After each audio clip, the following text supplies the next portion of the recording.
वासुदेवाय।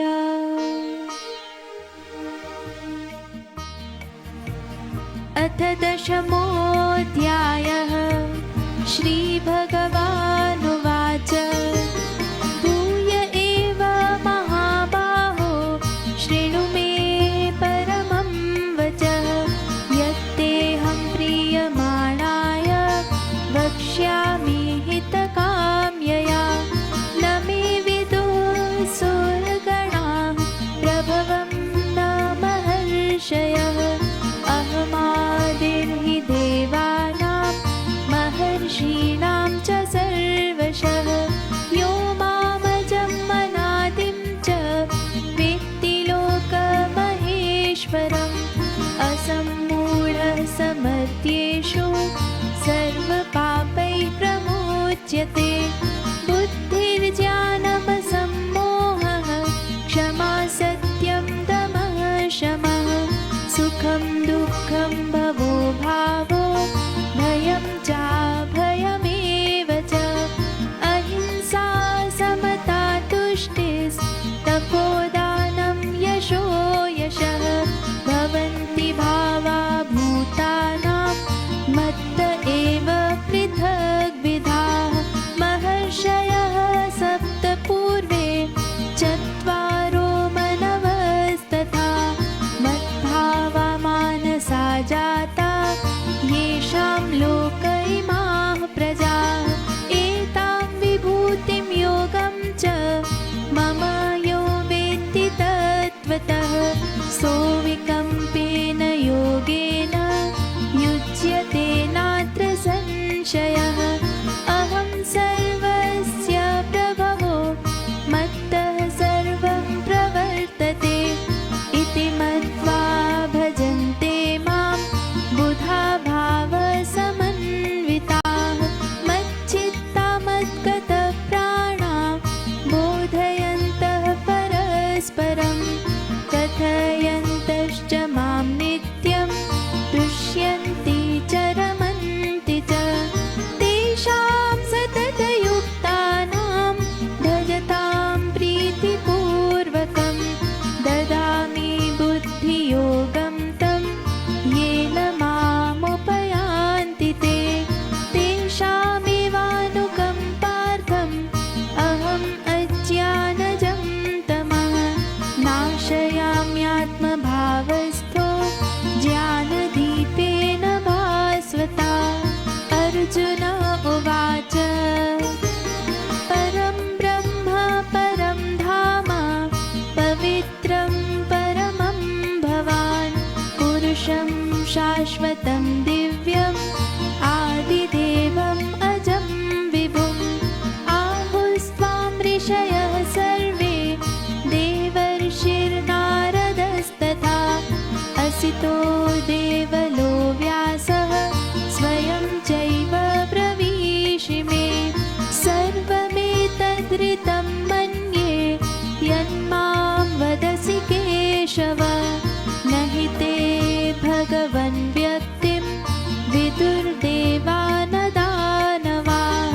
स्वयमेवात्मनात्मानं वेत्थ त्वं पुरुषोत्तम।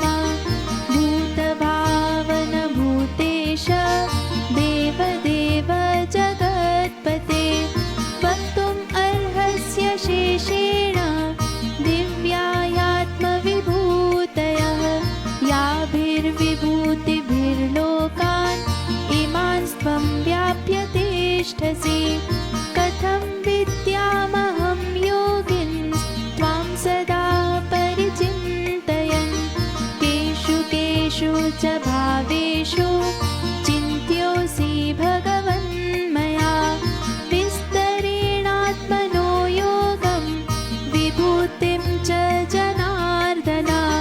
भूयः कथय तृप्तिर्हि शृण्वतो नास्ति मे मृतम्।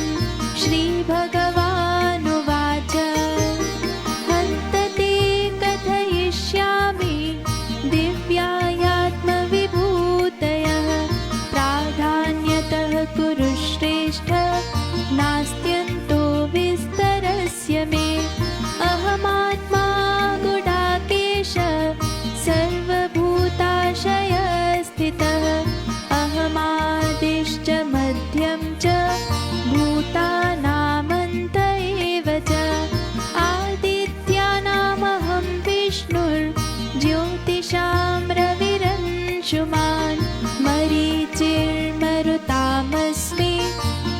नक्षत्राणामहं शशि वेदानां सामवेदोऽस्मि देवानामस्मि वासवः इन्द्रियाणां मनश्चास्मि भूतानामस्मि चेतना रुद्राणां शङ्करश्चास्मि वित्तेषो यक्षरक्षसां वसूनां पावकश्चास्मि मेरुः शिखरिणामहं पुरोधसां च मुख्यं मां विद्धि पार्थ बृहस्पतिं सेनानीनामहं स्कन्दः सरसामस्मि सागरः महर्षीणां भृगुरहं गिरामस्म्येकमक्षरं यज्ञानां जपयज्ञोऽस्मि स्थावराणां हिमालयः अश्वत्थः सर्ववृक्षाणां देवर्षीणां च नारदः गन्धर्वाणां चित्ररथः सिद्धानां कपिलो मुनिः उच्चैः श्रवसमश्वानां विद्धि माममृतोद्भवम् ऐरावतं गजेन्द्राणां नराणां च नराधिपम् आयुधानामहं वज्रं धेनूनामस्मि कामधुक् प्रजनश्चास्मि कन्दर्पः सर्पाणामस्मि वासुकिः अनन्तश्चास्मि नागानां वरुणो यादसामहं पितॄणामर्यमा चास्मि यमः संयमतामहं प्रह्लादश्चास्मि दैत्यानां कालः कलयतामहं मृगाणां च मृगेन्द्रोऽहं वैनतेयश्च पक्षिणां पवनः पवतामस्मि रामः शस्त्रभृतामहं झषाणां मकरश्चास्मि स्रोतसामस्मि जाह्नवी सर्गाणामादिरन्तश्च मध्यं चैवाहमर्जुन अध्यात्मविद्या विद्यानां वादः प्रवदतामहम् अक्षराणामकारोऽस्मि द्वन्द्वः सामासिकस्य च अहमेवाक्षयः कालो घाताहं विश्वतोमुखः मृत्युः सर्वहरश्चाहम् उद्भवश्च भविष्यताम् इति श्रीर्वाक्च नारीणां स्मृतिर्मेधा धृतिः क्षमा बृहत्साम तथा साम्नां गायत्री छन्दसामहं मासानां मार्गशीर्षोऽहं ऋतूनां कुसुमाकरः द्यूतं चलयतामस्मि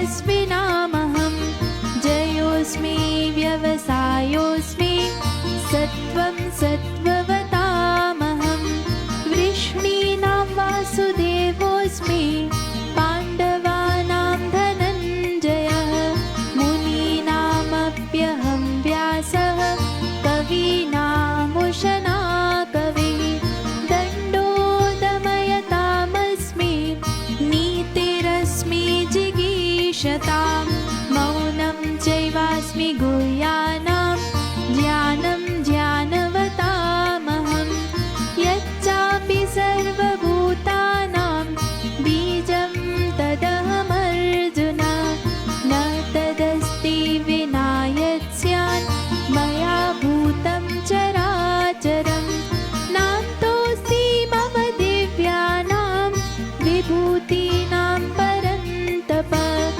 एतत्तु देशतः प्रोक्तो विभूतेर्विस्तरो मया यद्यद्विभूतिमत्सत्त्वं श्रीमदूर्जितमेव वा तत्तदेवावगच्छ त्वं मम तेजोंशसम्भवम् अथवा बहुनैतेन किं ज्ञातेन तवा द्रष्टव्याहमिदं कृत्स्नम् एकांशेन स्थितो जगत्। ॐ तत्सदिति श्रीमद्भगवद्गीतासु उपनिषत्सु ब्रह्मविद्यायां योगशास्त्रे श्रीकृष्णार्जुनसंवादे विभूतियोगो नाम 10मोऽध्यायः। श्रीकृष्णार्पणमस्तु।